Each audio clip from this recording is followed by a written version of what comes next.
you are doing what God called you to do, even if it's not on a platform with a microphone speaking to men.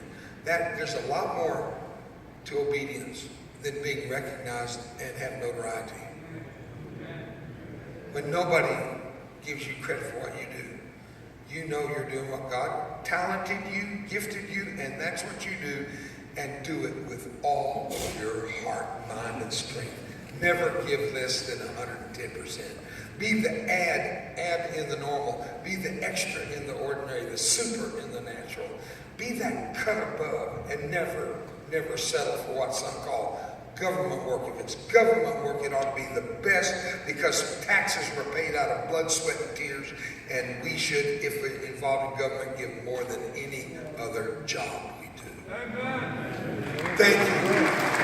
Thank you.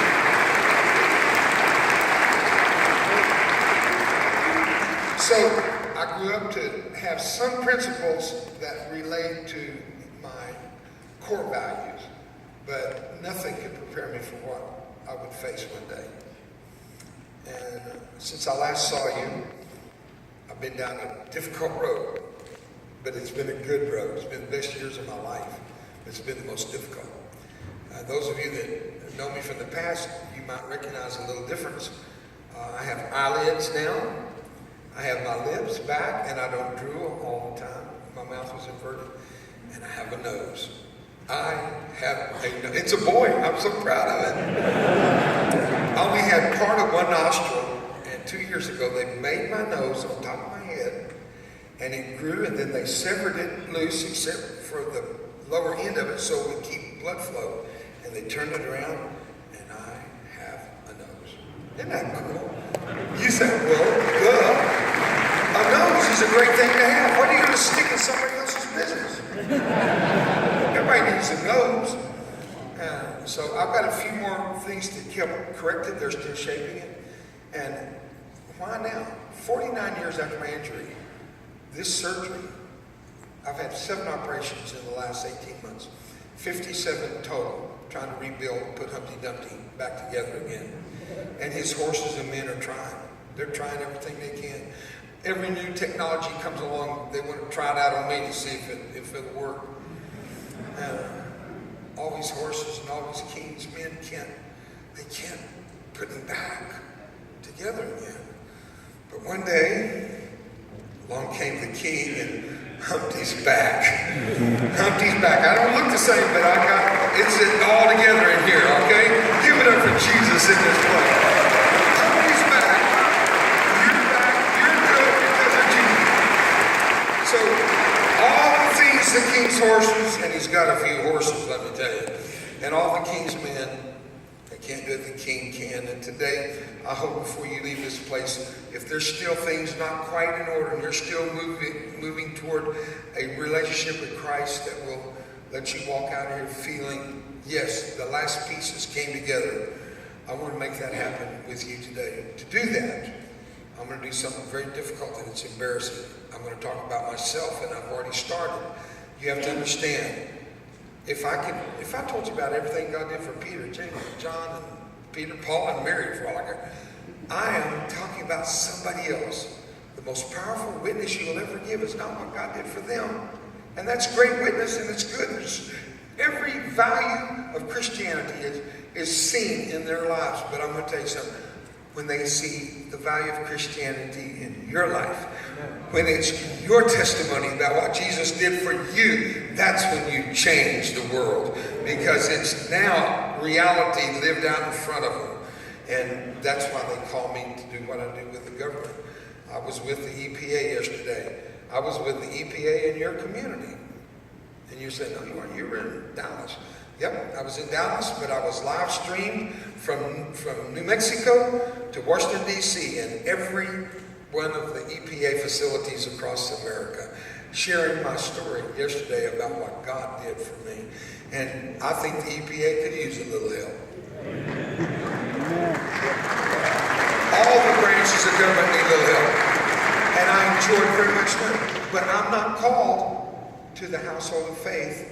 I'm called to the world. And that deserves a little explanation. Because I'm an evangelist, I'm not a pastor. Pastors are called to shepherd the sheep. My job is to go out there and catch those rascals, turn them into sheep, and put them in the church and let the pastor deal with it.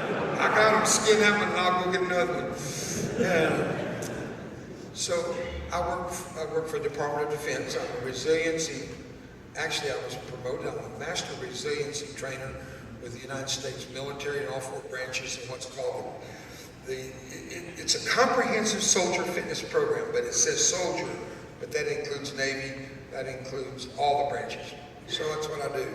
And I've been doing this the second week after 9/11/01. I've tried to re-enlist, and they said, you're already 100% permanently and totally disabled, not counting mental. They think I have Dane Bramage.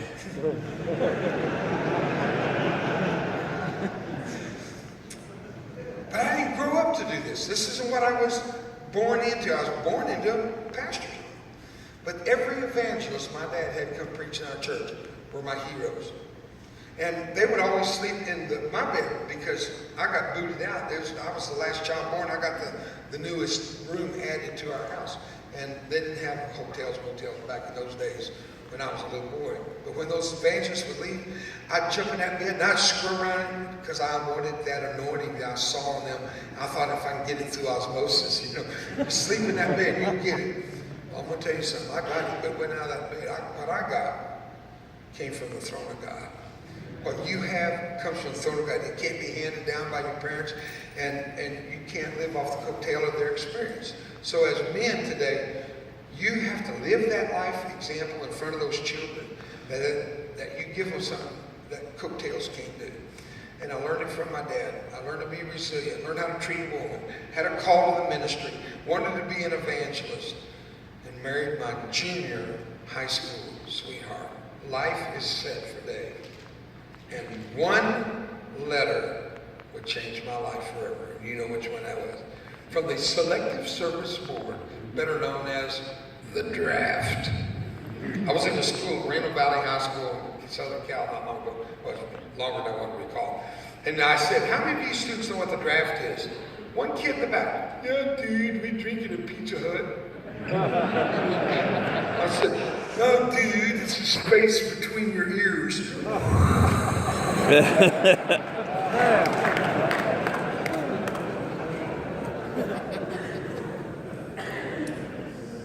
So I ended up taking my physical, which was the only exam I passed that semester.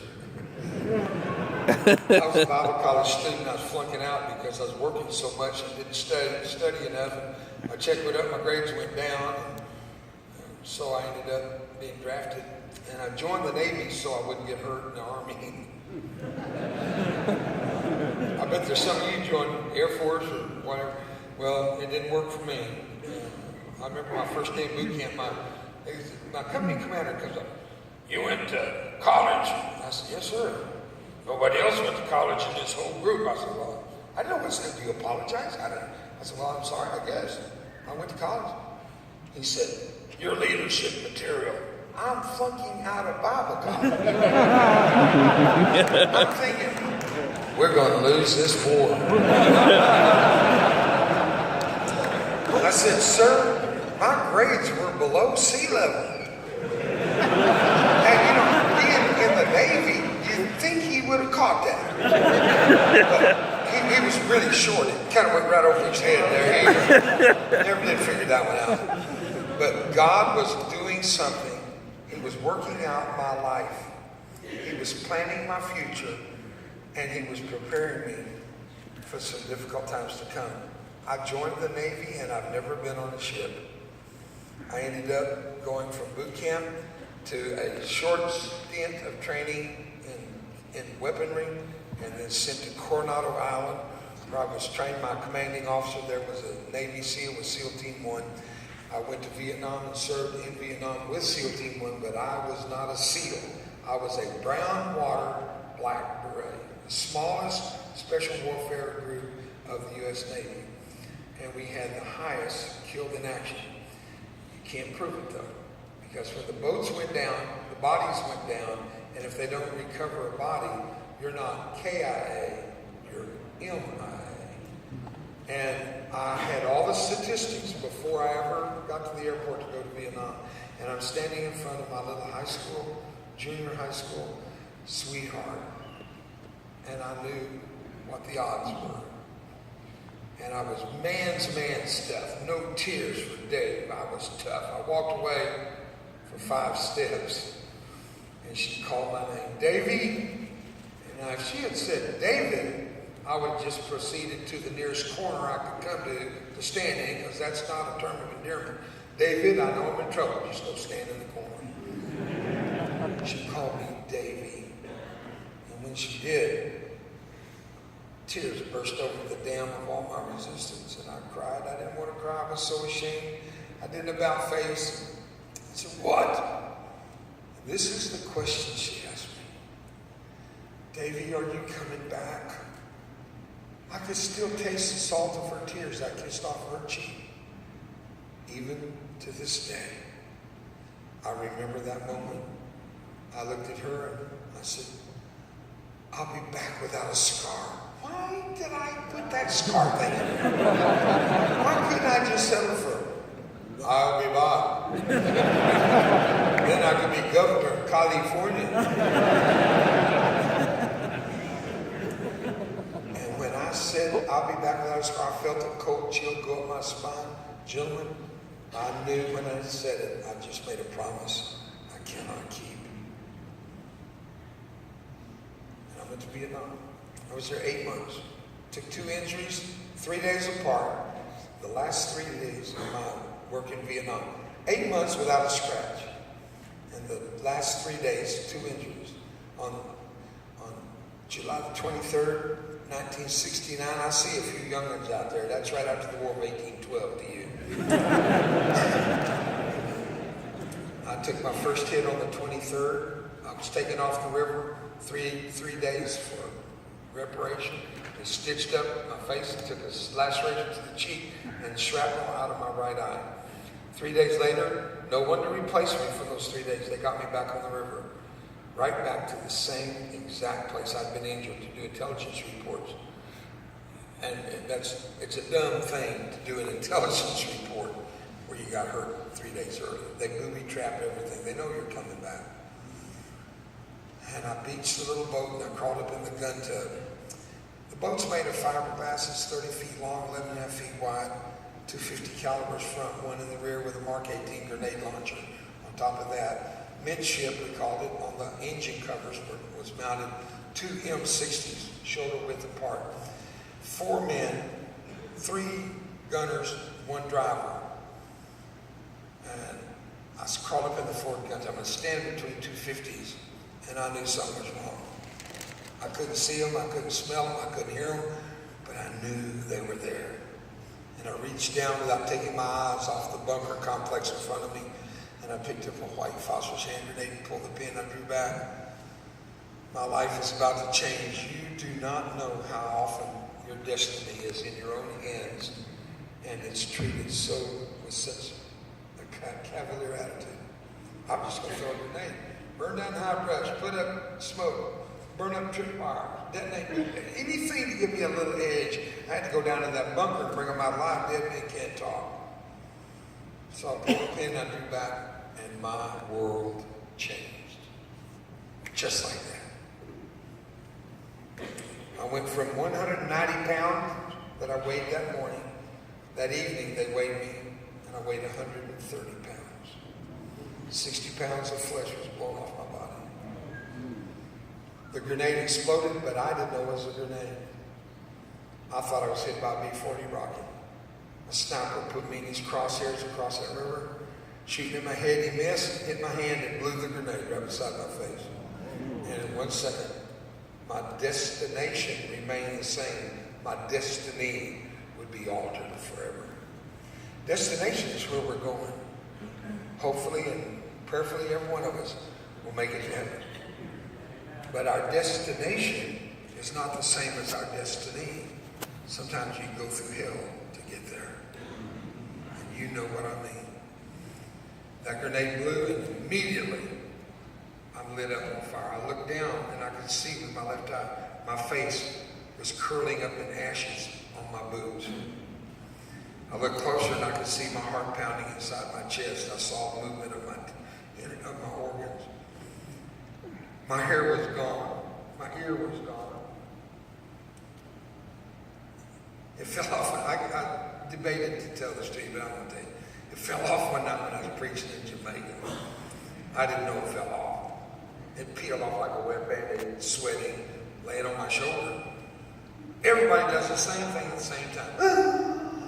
Well, I checked my fly because I know what the draft is. You know? My fly was fine. I look around and I saw it. My ear was laying on my shoulder. You got to do something. They're not breathing. It's about to be Jonestown without the Kool-Aid. You got to react, man. I grabbed my ear, dry and sweat, and I stuck it back on. It got worse. They thought it was a miracle. They all got saved. What can you tell them? Oh no, it's a phony ear. Then they would have said, oh yeah, you're a phony preacher. They would have stoned me. I don't want to come here and tell all you men I went to Jamaica and got stoned. Something doesn't sound right about the way that comes across. You know what? It's okay to laugh about it. Because that day the devil took his best shot. It was his best shot. He took it. He hit me, knocked me halfway into eternity, but I'm still here because no weapon formed against me can prosper. Greater is he that's in me than he that's in the world. You have the advantage. You. Yes. See, it's not about me. It's about him. You take him out of this picture and you've got nothing but a sad story. You put him in the picture and the devil himself can't get a frown out of us. We're laughing our heads off because we know we overcame him by the blood of the Lamb, the word of our testimony. We love not our lives unto death. And I got to say, guys, it's fun to hear you respond like that because I know you get it. It really isn't about me. I'm just the vessel. You ever get a drink of water on a hot day? You say, wow, what a nice glass. Who cares? It's what's in it that matters. It's what's in you. You say, well, I'm not an eloquent speaker, or I can't do this, or I can't do that. Well, you do things I can't do. But together we get the job done. That's why we're here, to get the job done. Well, I jumped off the boat with water. And I burned in the water. Phosphorus is a chemical that water can't extinguish. You military guys know that. I'm burning in the water. My skin's everywhere. I tell everybody I was beside myself. That wasn't a joke either. That was true. I needed to pull myself together. I hate it when I fall to pieces. Okay, that's enough one-liners. Let's get on with it.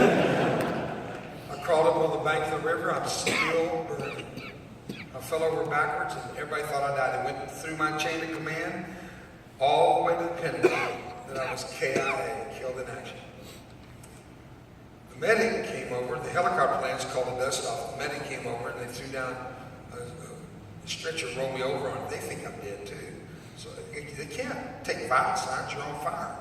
And they rolled me on the stretcher. I guess they knew that I was going to, it burned. They took off running. The stretcher caught fire. Ripped open. I fell right through my head. Have you ever had one of those days? This was one of those. It gets worse. They rolled me up in wet blankets to suppress the flame and put me on another stretcher. They slide me in the helicopter where we go, and the medics over there filling out paperwork. He thinks I'm dead. Now, you are probably wondering, what did it feel like? To that point, nothing. I was in shock and never passed out. And the reason I didn't pass out was because the water forced me into consciousness. And I was in shock, but I was not unconscious. And I didn't feel anything. Yes, maybe 2,500 feet ascending out in the helicopter, it suddenly hit me. I can't even begin to tell you what it felt like, and I don't want to remember all of it. I remember enough to know that it evoked out of me a terrifying yell. Medic! When I did, he almost jumped out of the helicopter. He's thrashing around, the pilot's looking, we're dropping like a rock, and I thought, oh Lord, we're going to crash and I'll be the only survivor.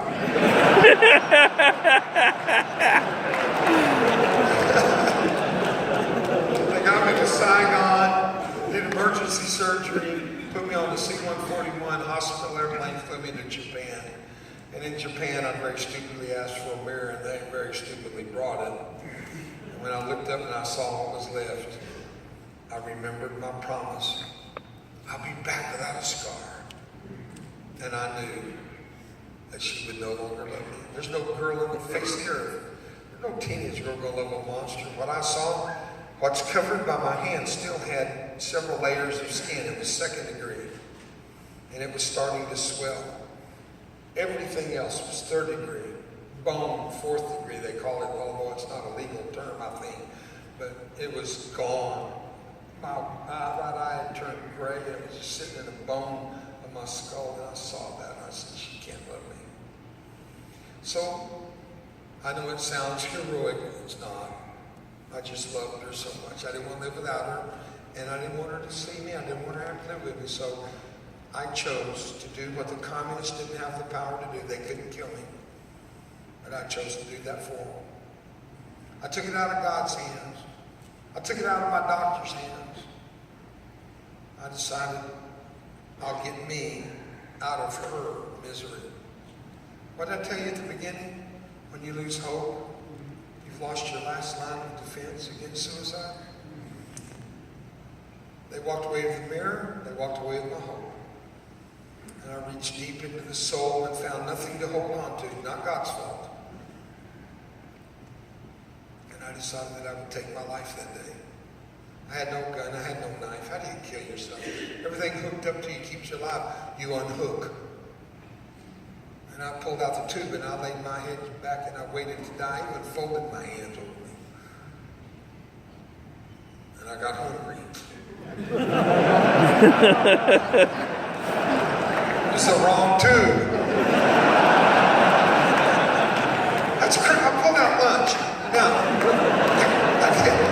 I thought that was my life dripping. That was my lunch dripping on the floor. You can kill yourself that way, but it's going to take a while. You know?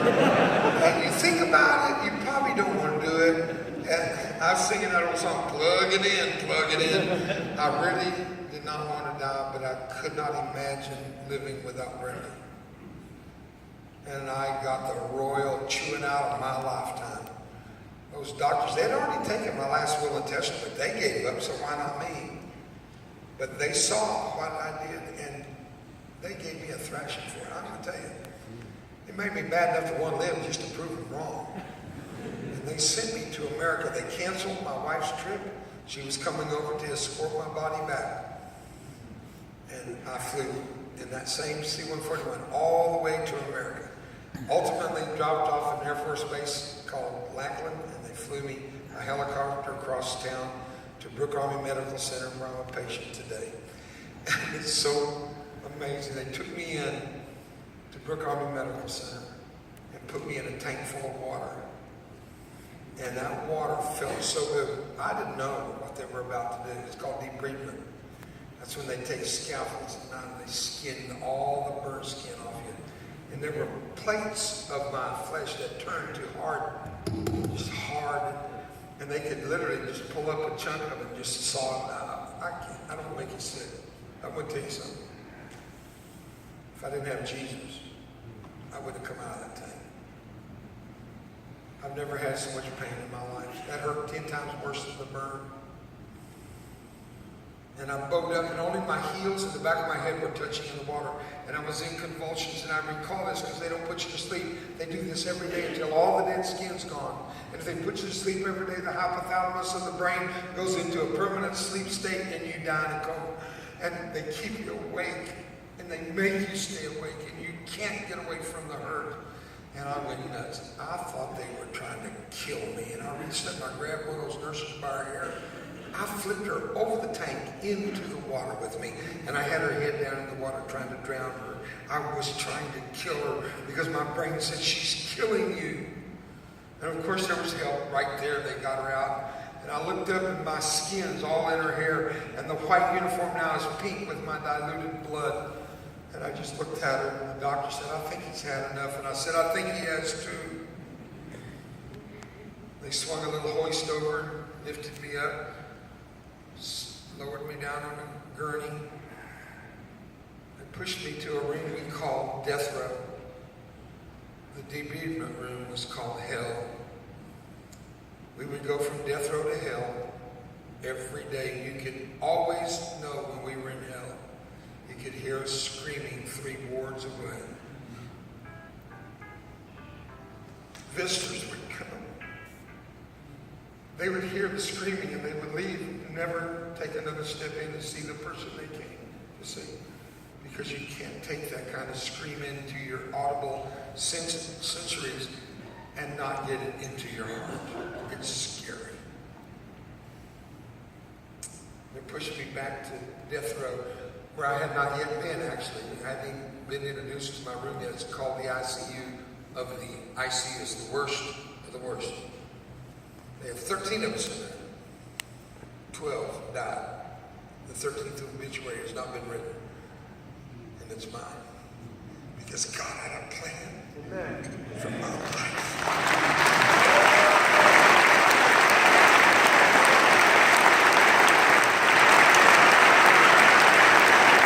So, guys pushed me on this gurney and this medic, and it's got a wobbly wheel that sounds like a Walmart shopping cart. When you're hurt, it just ticks you off, that noise just bugging me. And then it got worse when the medic said, now in the morning at 8:30, we're going to do this again. And I exploded. I looked up at him and said, not you and not the entire United States Army is going to put me back in that tank and hurt me like that again. Never again. Well, I'm sure he had heard something like that before. He said, okay, all right. You died, but okay. I said, okay, wait a minute. Let's talk about this. I said, if you're going to do this to me again, don't tell me you're going to do it again. Right. Let it be a surprise. Now I'm not going to sleep all night because I know you're coming to get me in the morning at 8:30. 8:30 the next morning, what did I hear? Rock. Here comes that shopping cart. And they roll it up beside my bed. They get on each end of the sheets. 1, 2, 3, heave-ho, and they dropped me. The head end, they were still holding. The foot end, gone. And I fell between the gurney and the bed. The gurney rolled over, and my arms are holding the upper body up, and my feet and legs are down on the floor. Just movement hurt. Can you imagine what that was like? And at that moment, a man walked up, 6'6" at least, 350 pounds with no body fat. When he moved, cannonballs popped up on this guy. He was bald, he was black, and his name was Rosie. Honestly, he even had it on his arm, R-O-S-I, Rosie, so he wouldn't forget. He put his right arm underneath the back of my head, and I braced against it for strength so I wouldn't fall again. And with his other hand, reached over the gurney, between the gurney and the bed, and picked me up with one hand and slid me against his giant body and turned, and like a forklift, he's holding me, and I'm thinking, he's going to put me on a gurney. No gurney for Rosie. He kicked it out of the way, pushed his way through the people standing there, and he carried me to the end of that ward and lowered me into that tank. And when I was buoyant, pulled his giant arms out, folded them, backpedaled, stepped up against the wall in the morning sunrise of that golden sunrise shining through that window on that beautiful ebony skin, little traces of fire, tears reflecting that golden sun dripping on his arms. His lips were moving like he was praying for me. I relaxed. For the first time, I relaxed in that tank. They thought I died and they quit picking on me. I learned, play possum, pretend you're dead. You're out of there. They finished. I said, Rosie, he came over and put his arms down in that water and picked me up. They took terry cloth and wiped his arms clean, and then they took more terry cloth and they scrubbed my body till it would bleed, because they want blood vessels to surface for that famous grafting. He turned. Again, no gurney for Rosie. he held me in his arms. And he walked down that long, long hall. Every step he was saying, "You'll be fine, big man." You'll see, you'll be fine. You'll be fine, big man. You'll see, you'll be fine. All the way to death row. And there he laid me on that air mattress and pressed it against the mattress and pulled the forklifts out so it wouldn't touch my raw flesh on my back. And he turned and he faced me, and I had somehow, it happens in war, had a little piece of hair survive. And he reached up and with a mother's love, he pressed that hair down. And I looked into the eyes of a man I'd never seen. I think maybe I saw Venus and Jupiter and Mars and the moon. I think I saw a universe. Strange. And he said to me, "You'll be fine, big man. You'll see. You'll be fine." Then he did something I've never let a man do. He kissed my forehead. And he walked away. Fast forward 20 years. Great state of Oregon. Oregon Air National Guard called me to do the 4th of July event. 20,000 people showed. It's an event of huge patriotism. I loved it. I was in my element. And I got through, and a lady walks up, and she says, "You're Dave Roever, aren't you?" I said, "Yes, ma'am. I was a speaker." I thought maybe she was so far back she couldn't identify who I was, and there were no big screens. She said, "But your name's not Dave." I said, "Actually, you're right, ma'am. It's David." She said, "But that's not your first name. Your first name's Milton David Roever." I said, "Yes, ma'am. Who are you?" She said, "I'm the woman you pulled in the tank with you."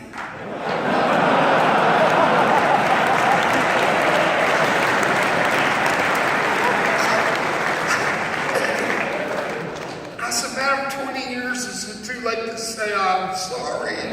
I have never apologized. She said, "Well, I thought it was you, but I didn't recognize you with your clothes on." I said, "Can we keep that a little lower, buddy?"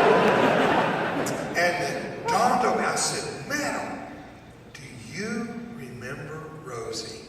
If I'd had a 2x4 and just stuck her in the head, she staggered and blinked like she came out of a hypnotism.